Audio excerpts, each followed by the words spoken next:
आज हम लोग 12वीं के इतिहास के महत्वपूर्ण वस्तुनिष्ठ प्रश्न को देखते हैं जो सेट 7 से लिया गया है। तो पहला प्रश्न यहाँ पे दिया हुआ है,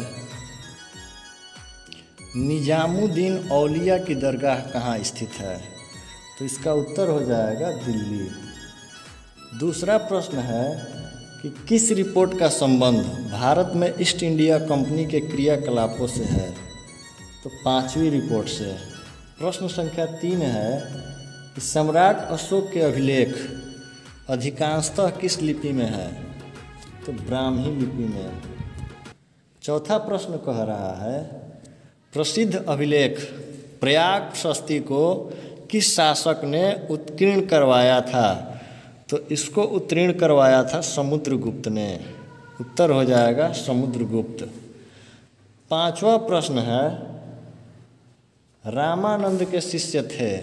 ऑप्शन ए है रैदास, बी है कबीर, सी है धन्ना एवं पीपा और डी है सभी। तो इनमें से सभी जो है वो रामानंद के शिष्य थे। प्रश्न संख्या 6 कह रहा है कि किस ग्रंथ में आदम से लेकर अकबर के काल तक का इतिहास मिलता है? तो अकबरनामा में। इसके लेखक का नाम था अबुल फजल। इसको आईन अकबरी भी बोला जाता है, इसके एक पार्ट का नाम है। 7वां है कि प्रथम बौद्ध संगीति कहाँ हुई थी? तो प्रथम बौद्ध संगीति जो थी वो राजगृह में हुई थी, दूसरी वैशाली में, तीसरी पाटलिपुत्र में और चौथी जो है कुंडलवन कश्मीर में हुई थी कनिष्क के शासनकाल में। प्रश्न संख्या 8 कह रहा है कि ऋग्वेद के पुरुष सूक्त में सर्वप्रथम किस वर्ण का उल्लेख मिलता है? तो सबसे पहला जो वर्ण था वो ब्राह्मण था, दूसरा जो था वो क्षत्रिय, तीसरा वैश्य और चौथा जो था वो शूद्र था। प्रश्न संख्या 9 है यहाँ पे कि रूस में भारत विधा का जनक किसे कहा जाता है? तो कई बार रिपीट कर रहा है प्रश्न, जीएस लिबिदेव। उत्तर हो जाएगा जीएस लिबिदेव। प्रश्न संख्या 10 कह रहा है कि हड़प्पा सभ्यता के उत्खनन की घोषणा जॉन मार्शल ने किस वर्ष की थी? तो इसकी घोषणा जो है 1921 में हुई है। 11वां प्रश्न है कि जैन संगीत कहाँ हुई थी? तो जैन संगीति जो है वो बल्लभी में हुई थी, बल्लभी गुजरात में है। प्रश्न संख्या 12 है कि प्राचीन भारत के महाकाव्य का नाम है? तो महाभारत। महात्मा बुद्ध को महापरिनिर्वाण प्राप्त हुआ, तो महात्मा बुद्ध को जो है वो महापरिनिर्वाण कुशीनगर में हुआ था। कहाँ हुआ था? कुशीनगर में। और ज्ञान की जो प्राप्ति हुई थी वो बोध गया में हुई थी और पहला जो उपदेश दिए थे वो सारनाथ में दिए थे।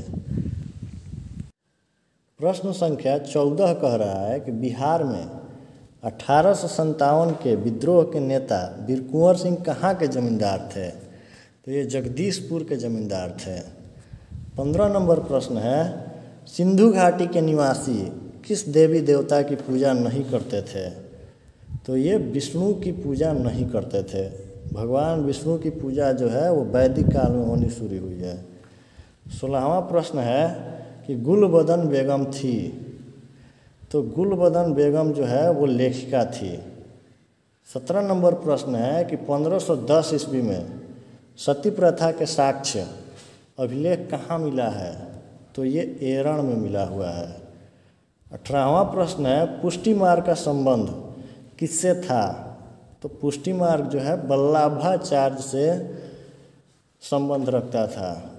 19 नंबर पे है कि 1857 के विद्रोह का नेता अखिल भारतीय स्तर पर किसे माना गया?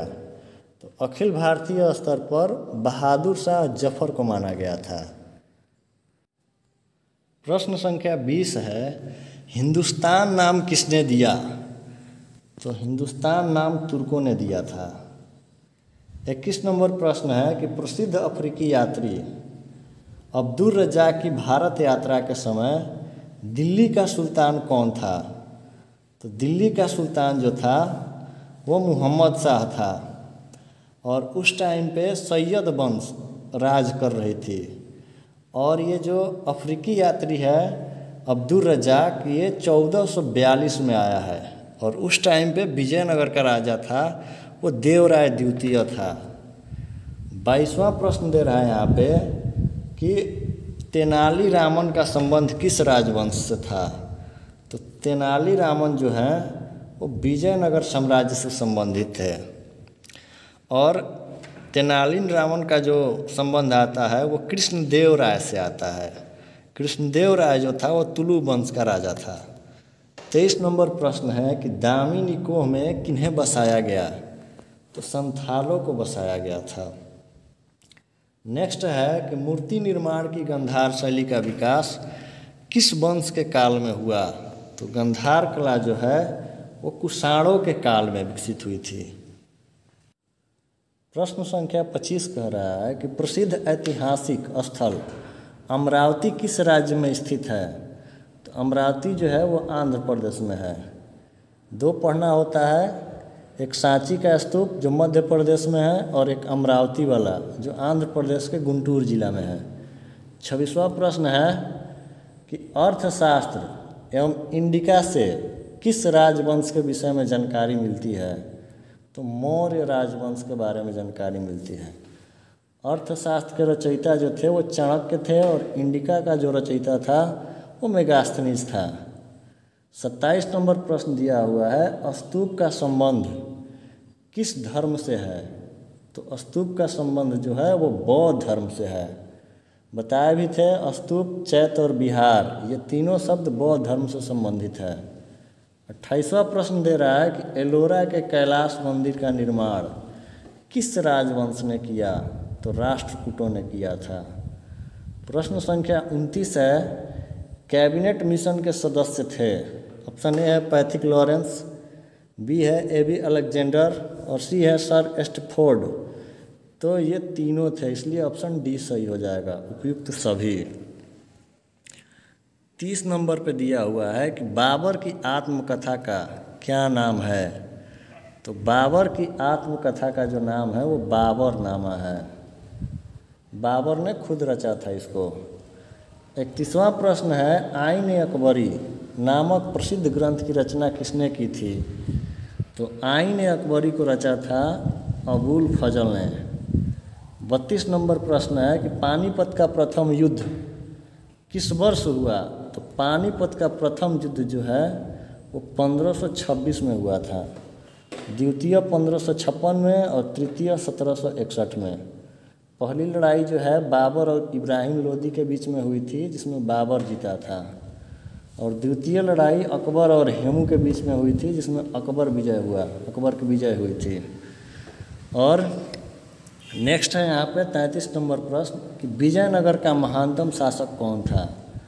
तो ये तो बार बार रिपीट कर रहा है, इसका उत्तर हो जाएगा कृष्णदेव राय। प्रश्न संख्या 34 है मुगल काल में सर्वाधिक उर्वर भूमि कौन सी थी। तो उर्वर भूमि का अगर नाम आ रहा है तो यहाँ पे पोलज हो जाएगी। कौन सी भूमि हो जाएगी, पोलज।